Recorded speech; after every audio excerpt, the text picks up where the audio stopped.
Good afternoon, everybody. It is the Real Estate Lab, and we're here on a beautiful Friday afternoon. At least I think it's beautiful. I don't know. I'm indoors right now. We're all kind of indoors, except for JJ over there. Today, we're going to talk about how the things that we should do to improve our homes in case we're thinking about selling or just to build equity over time. So let's go around the room and introduce ourselves, starting with you.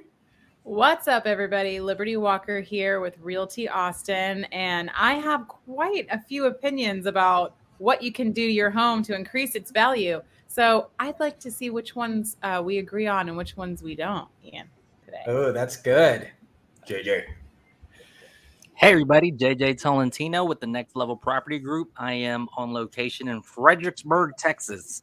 It's about 1 to 2 hours west of Austin, depending on where you're at in the greater Austin area. And ready to do this with my connections off because I'm in an old wine lounge. You're an old what?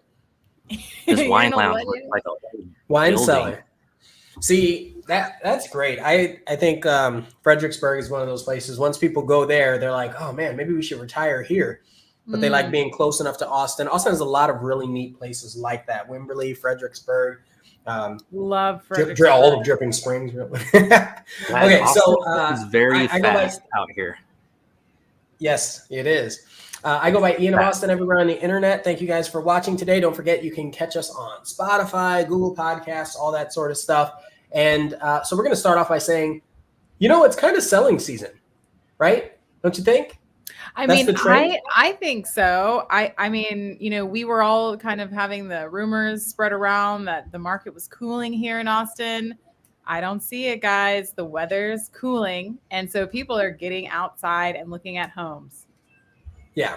And seasonally. So if you were to get rid of forget that 2020 and 2019 ever happened, this is where we were.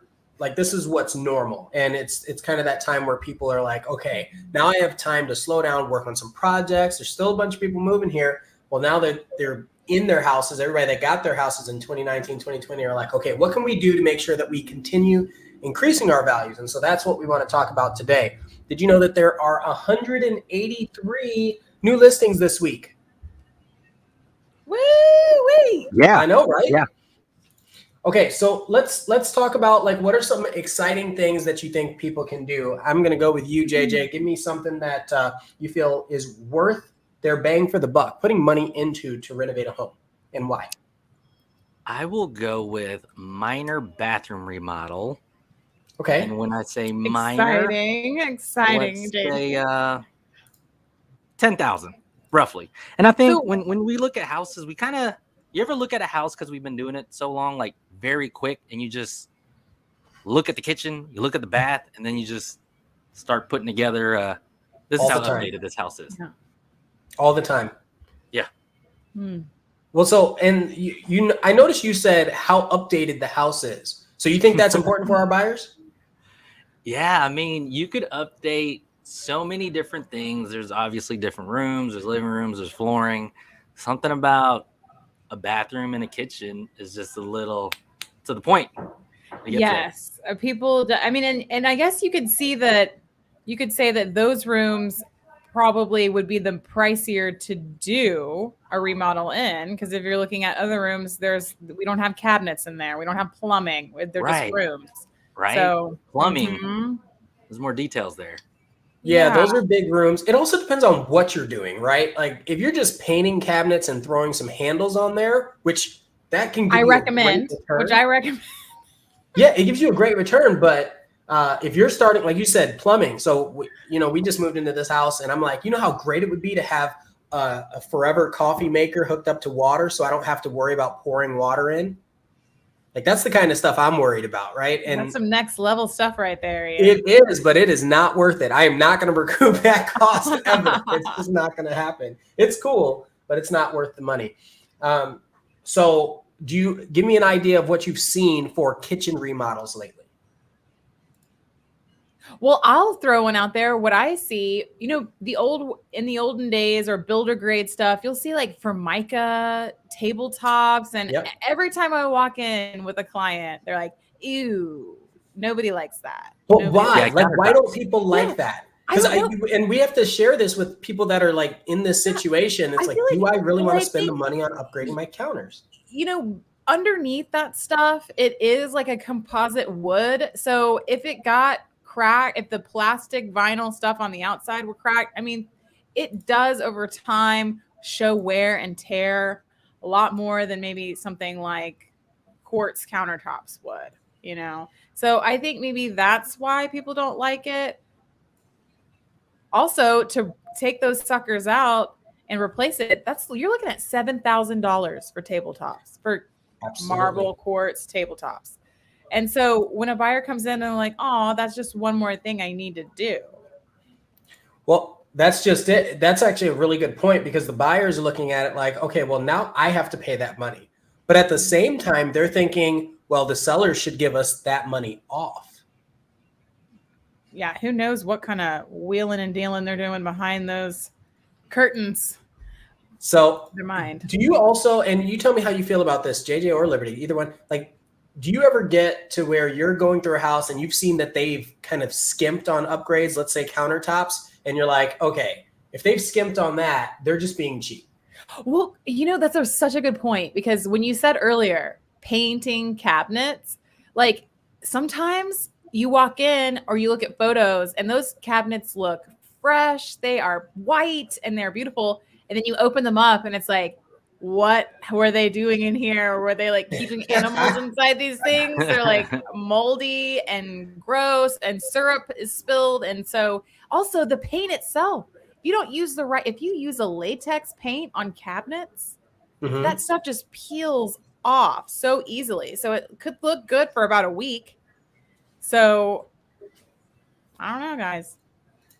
Yeah, I'm with you. I think the devil's in the details, and there's definitely a lot of things, even back to just cabinet paint. Sometimes the paint, depending on the wood or the material, soaks in and it doesn't look like it's finished, and it's like a dried paint and it needs another coat. And there's just too much to think the consumer, the buyer would look at it and, they just think the whole house is probably not taken care of just because they have to assess what's happening here. On Angie.com. Have you heard of Angie.com? Yeah, of course. Angie. Yeah. So Angie's it's the old school Angie's yeah. list, right? Like they've rebranded and blah, blah. Anyway, so Angie.com, they said that the kitchen is the #1 favorite room for most people. Yeah. And if you remodel the kitchen, you're going to recoup about 87% of the cost, excuse me, that you put into it. Right. So if you put in $100, you'll get 87 back. So that's a pretty great return. Go ahead. Before you go on too, I want to just provide some clarity here. We're also talking about, potentially the resale cost that you would recoup that in, not because an appraiser is not going to come in and look at that kitchen and say, that's where the value is. So we're looking at the perception of the value or the market value. Opposed to like that is appraisal. Such a good point. Such a good point. And to that point, if you're moving into a house and you're like, I'm going to do all these upgrades because I've got the money now, but I don't plan to sell it for 10 years. You should change what you're doing. Don't you feel that's the case? Yeah, I mean, because also trends and preferences change so fast. I mean, do you remember all that shiplap and gray flooring? People were just putting that all through their house. Gray floors are out, guys. I'm sorry. Nobody wants those anymore. It's funny because you're absolutely right, but you'll still see it. So you'll still see that happen a lot in flips because some of these people that have crews and such, they'll have tons of extra flooring, right? And they'll have tons of extra material and they'll put it in their homes. Same with builders. Builders bought, 1 million square feet of flooring. They're not going to wait. They're not going to change with the times. It's going to take a couple years for them to catch up. So what do you say the in flooring now then, Liberty? Yeah, good question. That's going to be the honey wood, the honey golden wood. That's what's in. But hey guys, for how long we don't know. So buyer beware. 7 years. Well, I think it adds kind of a light feeling, right? Yeah, well, right. It makes it bright. Mm-hmm. Yeah. Look at this. Business long enough. Mark K popped in and said, I hear that lawn gnomes are good for raising value. You know, Mark, this is actually a really good point, because one of my favorite things to do to increase that perception of value, to attract more buyers, is to do landscaping. Mm-hmm. In Austin, it's no secret, we love outdoors. People that move here, they love the outdoors. And so improving your outdoor space, you can almost see a dollar for dollar return on that investment. That is what I'm reading here too.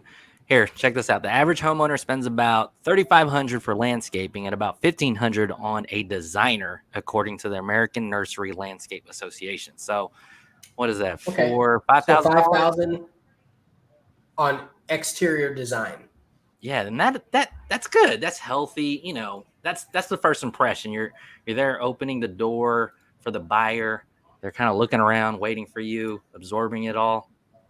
Exactly. I think that just falls under curb appeal. Curb appeal, yeah, right? Sure. And it's something that homeowners can really get out there and put some sweat into it and do that, because a lot of landscaping stuff, it really is just like manual labor. So buying those bags of mulch and putting it down, like, you might not necessarily need a landscape design artist, depending on how big the project is. So how do you feel about big bushes in the front of your house? I'm a fan of a big bush. Are you? So what about like colorful flowers and things like that are in the front of the house? So what I've seen a lot of is people lowering the bushes, especially if they have lower windows, and then adding those color pops. I like that. Yeah, that sounds great. Mm-hmm. Yeah, you know, let me ask you this, that I'm just like dying to ask you guys. What do you guys think about, because like something that an appraiser might look at, and actually you might actually get some value for adding square footage, but what about conversion of a garage? What would you guys advise for a client? JJ, what do you think?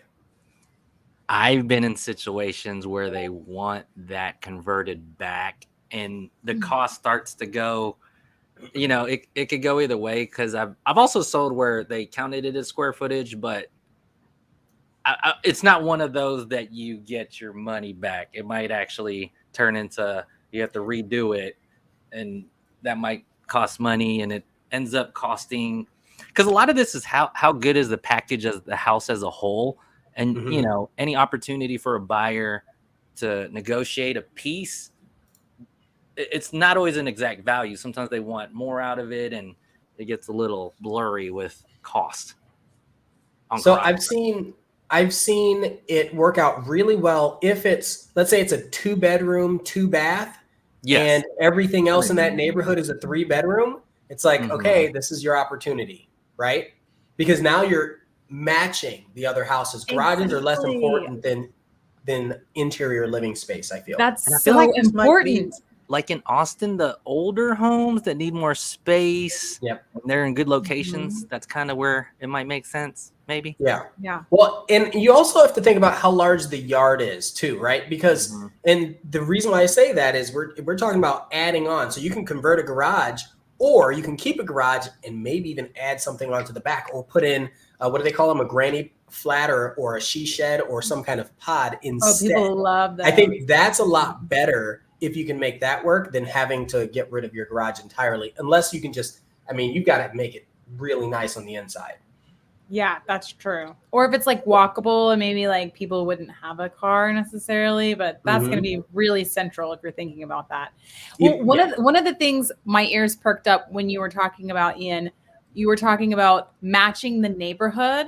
And I would also bring up the fact that you don't want to over improve your house, because if you're in there and you're like, I have this house, I'm in this neighborhood, I want to maximize my sale, get the most money possible out of this property, but you want to make sure that you keep a close eye on those other homes, because if you overdo it, that's going to work against you too.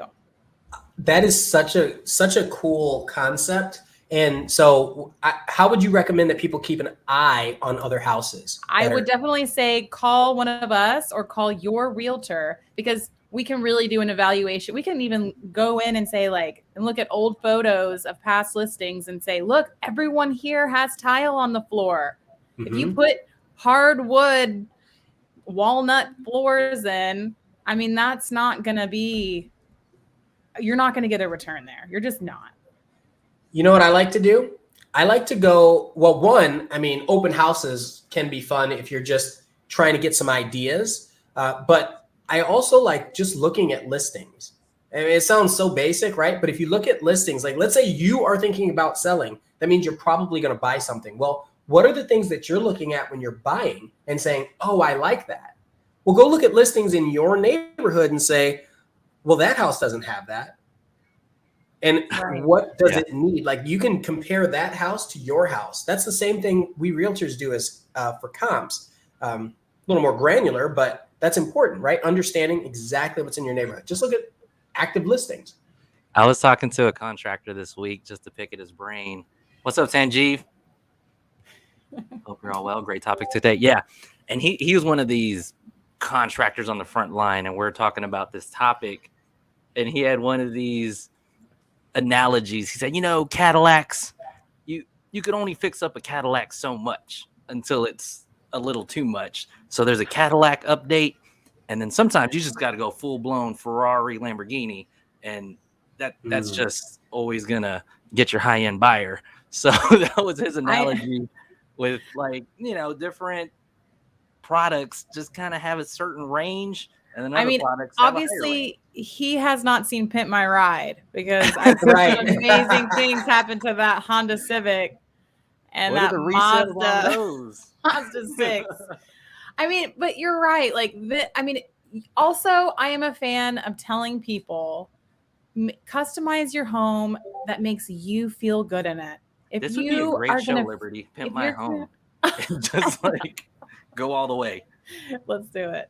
So when you were talking about external, and you said converting garages. So did you know that if you if you redo your garage door, apparently that gets you about a 90% return on investment? I believe it. I'm not going to reconvert my garage. I'm just going to add a garage door on the exterior. I'm kidding. And back to the blend of the topic, it's the thing about updating is it has to appeal to the masses. So in some ways it's very neutralized. You can't get too fancy, if that makes sense, Did I tell you guys about my secret for updating the garage door? I tell you about that? What's the secret? Maybe. You can go on Amazon and get those little magnetic things. No one can tell unless they're up there touching your garage door. And it's like $35. I think they look cool. They look cool. Yeah. As long as you don't get the windows. The windows, you can tell that's fake, right? It's like a hood scoop on a car that doesn't, like a Toyota Camry or something. Like, it just doesn't make sense. But if you put the ones that have the little that look like latches at the side, they're super I've noticed cheap. them, and I never really overthought it. I was just like, I see what they're doing, So but Mark Liberty's asks, an artist. You have a certain feel about that? About the faux stuff? I love faux stuff. stuff. I love faux stuff. I mean, we're going to get into more faux stuff here in a sec. I've been so surprised in photos. I'm like, oh, they have beautiful stained glass in there. It's amazing. And when I actually tour the property, it's a big sticker. Yep. Okay.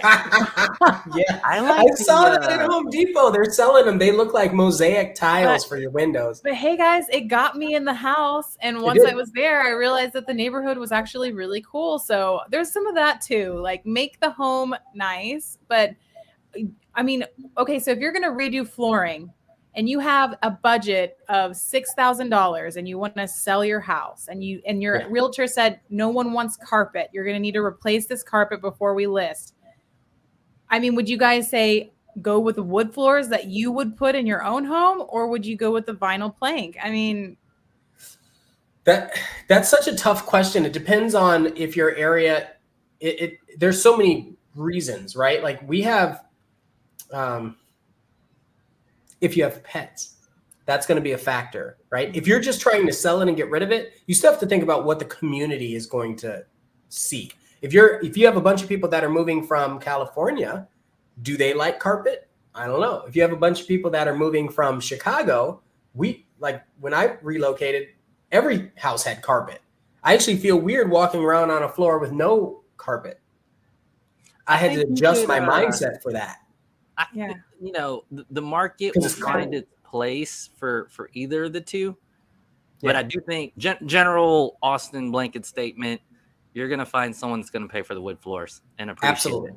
No. Oh, yeah, right. Wood floors, lots of rugs, I think is what ends up happening. And we're about at 9 minutes left. Can we start rattling off some just like inexpensive DIY things that we could advise our homeowners to do to spruce up their place before they sell? Things that come to my mind are maybe like doing a deep clean, because cleaning goes such a long way. It does. Yeah, for sure. I mean, I don't even know. I know. I thought it would be nice to look at some stuff. I've gone to so many listings, and I'm like, why don't they just clean up a little bit, just a little bit more? Do the deep clean. Why? Mm-hmm. So it's that value when you walk into a house and you're like, I don't know, there's something about it, I really like it, and nobody can really explain it. That's it. It's the deep clean. It's the light bulbs. How many times have you walked into a house and it felt dark and you were like, oh man, if I just had some better bulbs. My stager, lighting. She got a whole light bulb philosophy, and you know, it's warm. It works. It works really well. I never realized. But Mark, this we're not sounds hating like on Camrys. The landscaping's good. We're not hating on Camrys. John S. They're a good, dependable car.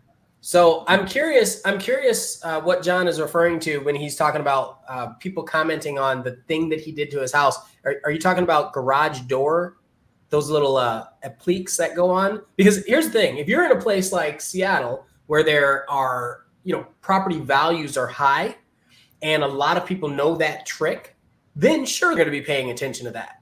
But here we have a lot of people that are coming from everywhere and not everybody knows that or feels that way. Mm-hmm. Right? Some people just want a nice house on the inside. And with 183 new listings on the market, sellers are going to need to kind of step up their game to stand out a little bit. This is a huge one. Liberty, you want to read this one? Yes. John S. said, about a couple of years ago, we tried selling our house without replacing the flooring. It wouldn't sell.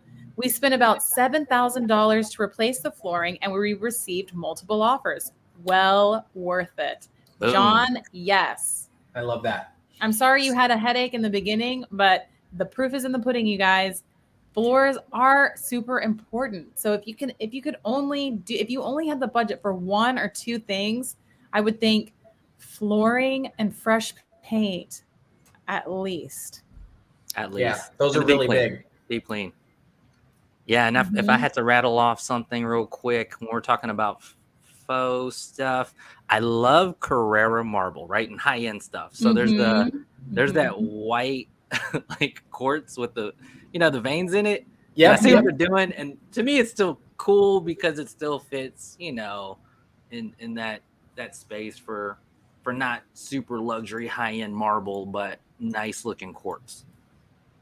So my thing would be refinishing your showers or your tubs.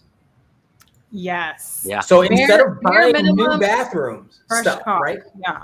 Just refinishing it makes such a world of difference, and it costs a fraction of what you would spend. It looks like it's brand spanking new.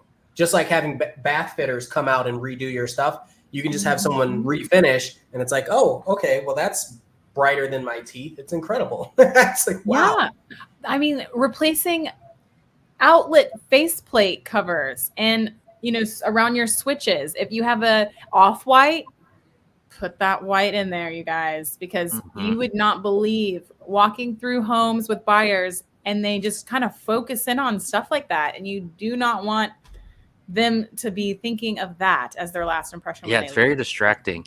And speaking of which, exterior improvements, you got vinyl siding, exterior paint, updated front entry with the doors. So I want to talk about the hardware on the cabinets real quick and on the doors. To replace these little hinges and the hardware on the doors, that gives it such a different look on the inside of the house. Same with the cabinet hardware. This isn't a lot of money, but it'll make such a big difference when you walk into a house. Nice. Even you know, fixtures. Well, fixtures go back to kitchen and bath because the details of the plumbing. These two, the vents, you can either repaint vents or buy new vents for like $8. And because if I walk into a house and I see rust on the vent, like I don't mean to do that, but I look up and it's like, oh, the vent looks like it was leaking something. I bet the HVAC's old. I bet that Right? exactly. I hate And seeing like black mildew and thinking, oh, it might be mold, and I'm just, you know, just, Yes, these things are any so kind of water distracting. damage, even if it, because I've seen sellers in homes that have fixed roof leaks and everything is dry as a bone, but they didn't repaint the ceiling, and you see those watermarks, and it is just a huge red flag for people. It is, and I've run into that so many times. Check this out. What did John say?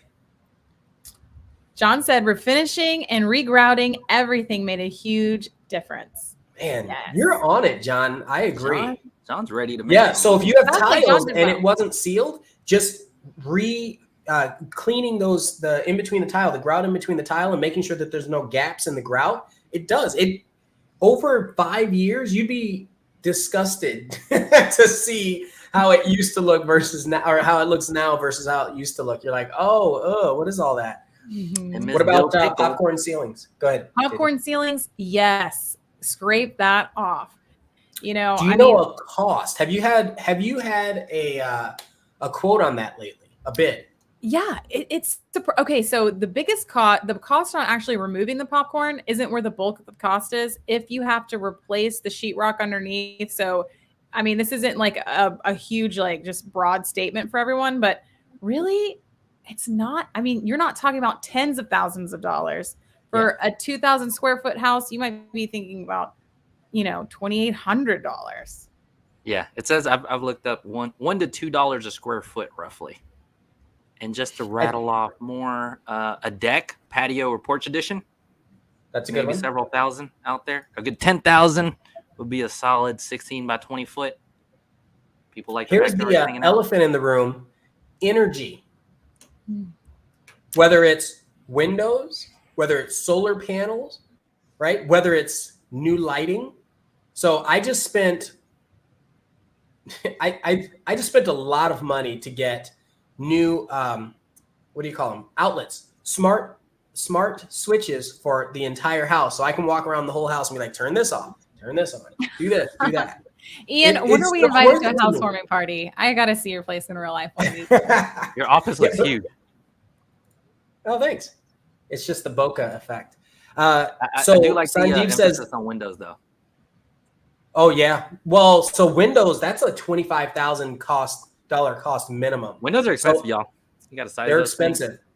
Sanjeev says new water heater or HVAC. That goes, so HVAC, that absolutely goes into energy, and water heater can too, right? If you get a tankless, they're not that costly if you know how to do the work.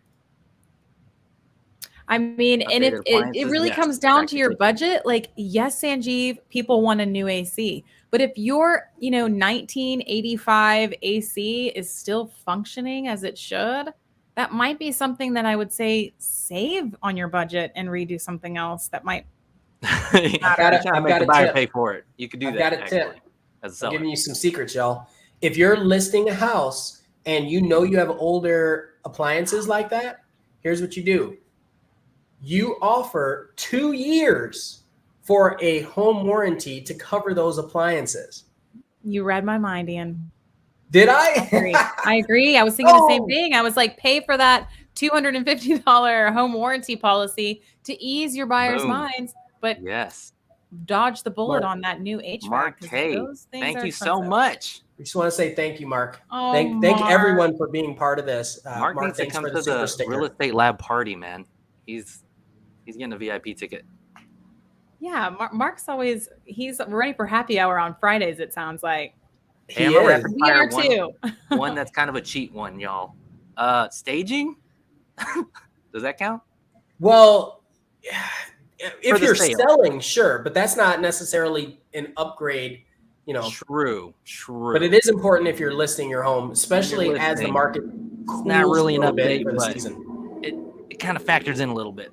when at the tail I like end. what John said about Wayfair.